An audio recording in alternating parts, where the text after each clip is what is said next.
اعوذ باللہ من الشیطان الرجیم بسم اللہ الرحمن الرحیم۔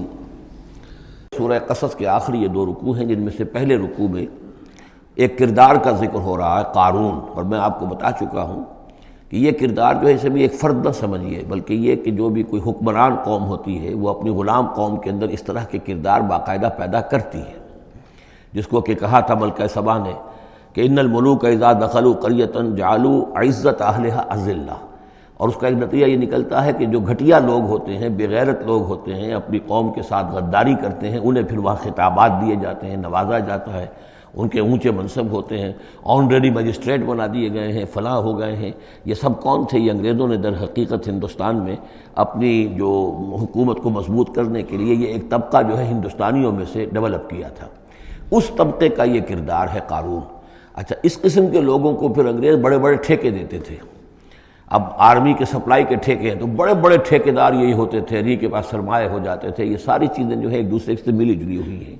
اسی طرح کا ایک شخص جو ہے یہ قارون تھا اسرائیلی، اور نہ صرف اسرائیلی، حضرت موسیٰ علیہ السلام کا سگا چچا زاد بھائی، فرسٹ کزن، لیکن یہ کہ یہ حکومت کے ساتھ فرعون کے دربار میں اس کی رسائی تھی، وہاں اس کی پذیرائی تھی، اور وہاں سے اس کو مراعات ملتی تھی۔ اس نے اتنی دولت سمیٹ لی تھی، جیسے ہمارے ہاں بھی بعض اب جو سیاسی کردار ہیں وہ گویا کہ علامتی بن گئے دولت سمیٹنے میں، تو بے تحاشا دولت اس نے جمع کر لی تھی۔ اب اس کا کردار سامنے آ رہا ہے۔ ان قارون کان من قوم موسیٰ، یقیناً قارون جو ہے وہ موسیٰ کی قوم ہی سے تھا۔ تورات میں اس کا نام قورہ آیا ہے، یعنی قارون کے بجائے قورہ، یہ کوئی تلفظ کا فرق ہو سکتا ہے۔ فبغى علیہم، اگرچہ موسیٰ کی قوم میں سے تھا لیکن اس نے زیادتی کی، سرکشی کی، شرارت کی اپنی قوم کے خلاف، یعنی غداری کی۔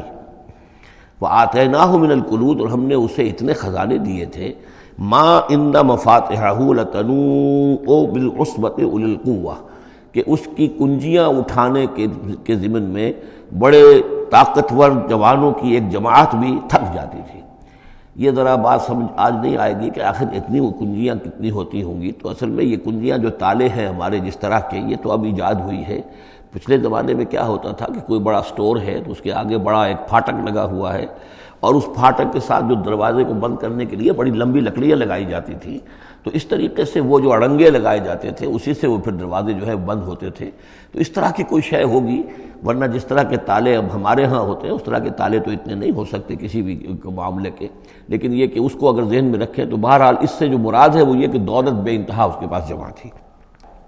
اذ قال له قومه، جبکہ اس سے کہا اس کی قوم نے، لوگوں نے کہا، کچھ بھلے لوگ بھی ہوں گے، جیسے ہم مکالمہ سورہ کہف میں پڑھ آئے ہیں، دو آدمیوں کا مکالمہ تھا، ایک وہ درویش تھا اور وہ عارف باللہ تھا، اللہ پر ایمان رکھنے والا تھا، اور ایک وہ تھا کہ جو دولت میں مست ہو گیا تھا، مال مست تھا۔ تو وہاں کچھ لوگوں نے جو اچھے لوگ ہوں گے ان سے کہا، اس سے قارون سے، لا تفرح ان اللہ لا يحب الفرحین۔ یہ ذرا یہاں پر پانچ چیزیں جو آ رہی ہیں گنتے جائیے کہ ایسے لوگ جن کے پاس بہت سی دولت جمع ہو گئی ہو، ان کو ان 4-5 چیزوں کو پیش نظر رکھنا چاہیے۔ سب سے پہلے یہ کہ لا تفرح ان اللہ لا يحب الفرح، اس پر اتراؤ نہیں، اتراؤ مت، اللہ تعالیٰ کو اترانے والے پسند نہیں۔ نمبر 2، وابتغ فیما آتاک اللہ الدار الآخرہ، جو کچھ اللہ نے تمہیں دولت دی ہے تو اس سے دار الآخرہ حاصل کرنے کی کوشش کرو، اللہ کے لیے خرچ کرو تاکہ آخرت میں تمہیں اس کا اجر و ثواب ملے، تو تم گویا کہ آخرت کو خریدو گے اپنی اس دولت کے عوض۔ ان اللہ اشتری من المؤمنین انفسهم واموالهم بان لهم الجنہ۔ نمبر 3، ولا تنس نصیبک من الدنیا، معلوم ہوتا کہ بخیل بھی بہت تھا کہ وہ اپنے اوپر بھی کچھ خرچ نہیں کرتا تھا، جمع کرنے ہی کے اس کو فکر دامنگیر رہتی تھی۔